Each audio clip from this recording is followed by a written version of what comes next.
Sasa ni jukumu letu sisi kama wasimamizi wa shughuli za maendeleo tuangalie jinsi gani tutawekeza ili tuweze kupata ofisi za serikali za vijiji vyetu, tena ofisi zenye hadhi. Tunayo nakala inayotoa mchanganuo wa kuonyesha maeneo ambayo hayana ofisi za vijiji na ofisi ambazo zipo kwenye maeneo mbalimbali. Sasa tuweke juhudi, tuangalie maeneo tulipo, tuweze kuchukua hatua.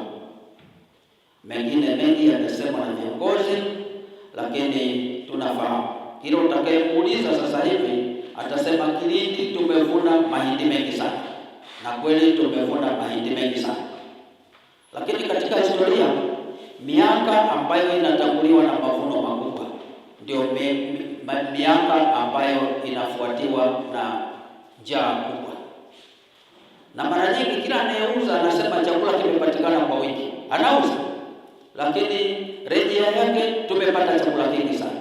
Kwa hiyo wananchi wauze kwa faida, wauze kwa ajili ya kukidhi mahitaji, lakini wauze kwa tahadhari, wakiweka akiba ya chakula, na tukizingatia utabiri wa hali ya hewa ambao unatupa tahadhari ya mvua kubwa kuweza kunyesha, ambayo ni neema, lakini wakati mwingine inakuja na mafuriko.